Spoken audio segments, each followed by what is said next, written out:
Welcome back to Water Park Rangers. Let's play Paper Mario and the Thousand Year Door. We're going to be doing a little bit of cutting ahead now, because we just got some fights we've done before. They're just with those Goombas that we passed through earlier. I'm fighting them again for a little bit more EXP. Oh, there's another one right here. The reason that we're going back this way is we need a new papery ability that we got from the Black Chest last episode. Another fight. There we go. All these Hyper Goombas are taken care of. And now, we can finally get past the area that we couldn't before. So, using that ability that he taught us about last episode, we can fold up using R and the control stick, twirling about, into a ball. There's also a star piece hidden back here, so be sure to grab it from behind the log. I don't know if there's any other way through that log. I think that's the only thing you can... That's the only way you can pass it, to my knowledge. And then use Flurry to blow apart the haystack, grabbing the star piece hidden behind that pipe. They tend to do that from time to time. And jump into the background, which will let you have access to the forest back here. I think this whole area is called the Twilight Trail. There's a new enemy on it. This is one of... I consider it to be one of the more annoying enemies in the game. I believe it's the Crazy Daisy. Yeah, I think that's what it's called. Yep, Crazy Daisy. They have around 8 HP, I believe. 7 or 8. So, getting a first strike and then doing a couple successive attacks will be enough to defeat them. In addition, we have some Hyper-type Goombas blocking the way. So we've just got to use our specified strategies to defeat them. Oh, can we get more? Yes! Awesome! Full FP. That's amazing. Back to 20. I'm wondering when we're going to upgrade FP next, actually. I'm not entirely sure. I'm not entirely sure. That's a reference to Ultima 9. I'm pretty sure that's Lord British who says that. I always have to be careful when saying Lord British, not to say Lord English. There we go. That wasn't enough to kill him, was it? Nope, it's going to take one more attack. Which Goombella can't launch, so we're going to switch that to Goops. What? Coops. Wow, we're calling Coops anything but Coops. Like Koopa, Goops. Wow, poor guy. He deserves better. We need to really be paying attention to his name. Let's see. Is there anything hidden back here? Yes, there's a block. I wonder how common these are through all the chapters. I think they really just don't appear, like, hardly at all after a certain point. Sort of like the pellet posies in Pikmin. Like, they're just not that common sometimes. Oh, no. Crap. We're full on items. So let's throw away the most useless thing is the Incuban. God damn it. Incuban, go away. Stop it! Leave us alone! Incuban that wouldn't die. Alright, another Crazy Daisy. These things are easily dealt with, if you land successive attacks, but if you let them get in an opening to attack you, that's no good. That sounded like something Sonic would say. That's no good! Oh, what's that line? I forget the entire quote from him. He's like, "It's great to get a hug from someone you like, but if someone tries to touch you in a place or in a way that makes you feel uncomfortable, that's no good." So what do? You get out of there! This was from the show, I think it was called Sonic Says, or something like that, or maybe those were the little bits where Sonic would give kids information on, like, how to not do drugs, or not get raped, or whatever it is that Sonic talked to kids about back in the day. I don't know, I've never liked Sonic, personally. It's just not been the series for me. I'm not even that good at Mario, like, typical Mario games. I tried to play Super Mario Bros. The other day. I just fail horrendously at it. There are not many platformers that I'm good at, I guess. And, oh well, he used the life stream, but what are you going to do? I mean, he was going to do it one way or another. And I was just using the special because we were full on star power, so I figured I'd just bust it out. That way we weren't calling around full star power when we weren't really going to use it, so yeah, that's the way that I handle things. I'm sure I've explained that before, but once again, if you ever see you're on full star power, do not hesitate to use it, because I'm very heavy on using stylish commands, and there's no real reason to do them if you have full star power. So, yes. Unless you're just trying to get more practice, which I suppose is fine. But honestly, I practiced... there's enough random battles on the game that enough of the easy battles just serve as practice on their own. There is a new enemy that we're encountering here, by the way. First off, I think that's the Hyperclef. Actually, I'm not sure if they're new, because come to think of it, I think we may have fought them in the Glitz Pit at some point. I recall, I think Cleftor might have been a Hyperclef, actually. But then again, Cleftor might have not had spikes on top of him. Not that it matters, because you really can't do too much damage to them unless you're attacking with, like, the hammer, so... Power Hammer. Power Smash. So many of the attacks sound similar. Like, that's the difficult thing, I suppose, about making a game like this, where so many things are like super and power and multi, is that it's easy to keep track of what does... I mean, it's easy to lose track of what does what. So I think that when you're making a game like this, you really have to be careful about the names you give attacks. Looks like the trees are quaking. Ah! I noticed. That was very careful. Very careful of me to notice that the tree was about to fall. Tim Burton! This kind of is the most Tim Burton-esque chapter, I suppose, because it's all ominous. But Tim Burton likes more subdued colors, typically. Though Alice in Wonderland, Tim Burton's Alice in Wonderland, was fairly colorful. You know, in a sort of subdued way, once again. He loves things with very pale palettes and pallors. In other words, like the colors of the world and the colors of, like, people's skin. He's very heavy on making people look so morbid and, like, close to death. Oh yeah, Frankenweenie. In case you're wondering about... It's probably already out by the time this episode's come out, the movie Frankenweenie by Tim Burton. That's actually not an original idea of his, or rather, it is an original creation of his, but he worked on it a long time ago as his, I believe what might have been his first ever, or one of his first ever film projects. I know because I took a film studies class, and that's one of the things that we checked out, was the original Frankenweenie. And this was a couple of years ago, before there was even... as far as I know, any knowledge about him remaking it into a feature-length film. The original Frankenweenie's kind of sad, actually. I don't know if I could really recommend anyone watching it. Also, this is just a pain-in-the-ass combination of enemies, so I'm not even going to deal with them. We're just going to run away. Hyperglyphs are usually more trouble than they're worth. Typically, I don't like fighting them if they take up, like, deliberate amounts of FP for us to just win. That's a pain.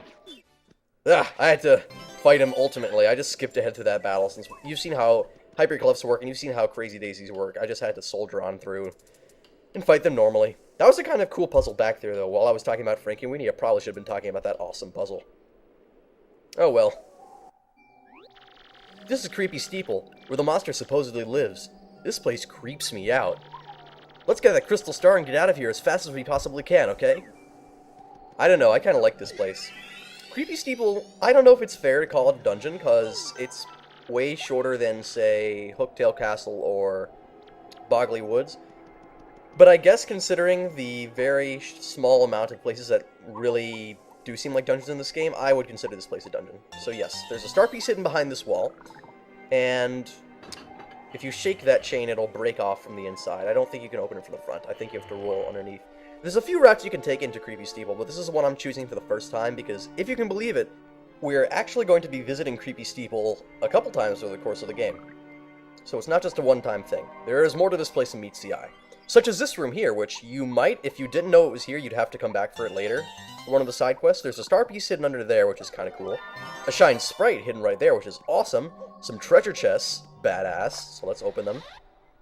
Cookbook, yeah, I get it, like, delish, kind of like the, how is that pronounced? Whatever it is. It's like a restaurant term, but delish is like, instead of the abbreviation for D, it's delish. It's kind of funny. I'm not even sure how that's pronounced, honestly, because I rarely ever attend a high-class restaurant that even has one of those things. It sounds like it should be pronounced mater or something. I don't know, that's just me and my redneck background speaking out. You might be a redneck. If you can't pronounce French words, you might be a redneck. My background's strange. It's like, wow, it's all over the place. I suppose this is almost something that should be saved for one of those 50 facts videos, if I ever make one, which I kind of don't think I will, just because I've got a lot on my plate right now. So many irons on the fire, so many. That's a cool badge right there that we just picked up. Another flower saber. Might want to get rid of Pretty Lucky, see if we can get another flower saber going. Yeah, alright. Somewhere down the line, we should get enough BP for that flower saber to work. So for now, we're just going to continue exploring the lower floors of the Creepy Steeple that we unearthed underneath that pushable statue. Seems we can't open that door from this side, but there is a mysterious box here. Let's check it out. Tons of ghosts spilling right out of that treasure chest. It's just like that moment in Luigi's Mansion where you open the trap door and they all come out. Okay, it's quiz time, interloper. Just now, when the box opened, how many of us boos came out? Total. Answer's 200. Good. Very good. Take this, math nerd. See you, sucker. I used to get that wrong, and then I saw a video where someone guessed it right, and ever since I've memorized it as 200. If that makes me a math nerd, then wow, math is extremely easy, because I'm actually horrible at math. Or if not horrible, at least really bad, or perhaps just really lazy. Yes, maybe that's the best way of putting it. Anyway, in order to hold that Ultra Shroom, we're going to need to use that item there, so now we can keep it in our inventory. We'd better find a way to make those things work. I mean, we're just going to have to use those items, that way they stop cluttering up our inventory. That's the thing about me, I don't use battle items very often. There's one boo now let out of that box. Yes, we're going to be mean to you. Only not really. The thing is, if you say yes, nothing happens. I think you have to say no to make this happen, which is all these boos start appearing. If you let these boos surround you for too long, I think they just throw you out of Creepy Steeple. But there's a special thing that you can do with them to make a special event appear. We'll see that a little bit further down the line. For now, let's not bother with them. Oh, there's a new enemy we're going to encounter here. These little bats, I forget exactly what they're called. They're pretty weak, but they're also a little bit irritating because sometimes they'll hang from the railing like that.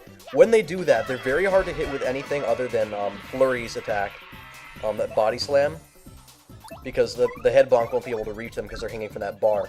The earthquake should do the job too, though. It might not look like it, but the bars are technically attached to the ground. It's kind of a stretch, but it will do the damage required to knock them down. And once they're in this position, we can start hurting them again.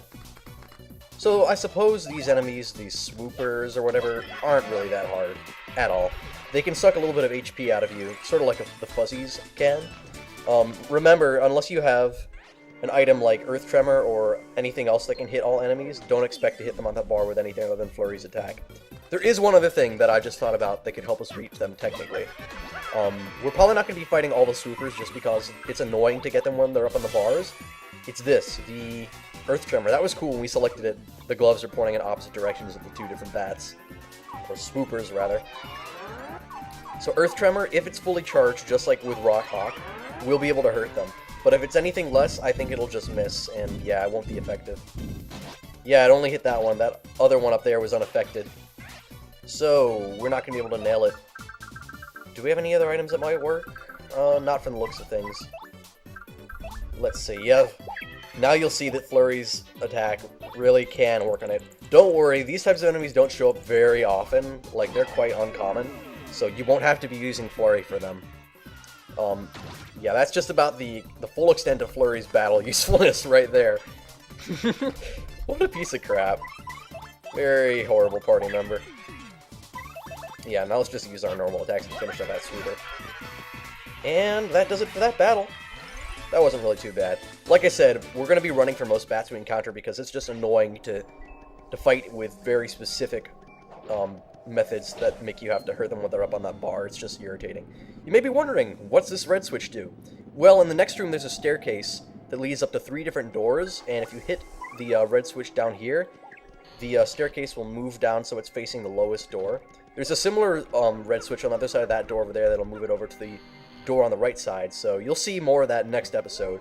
We're going to be cutting it off here after we grab what's over here, which is the key, steeple key used for that locked door over there. And we're going to be doing more staircase shenanigans and getting through Creepy Steeple next episode. So, I'll see you guys then.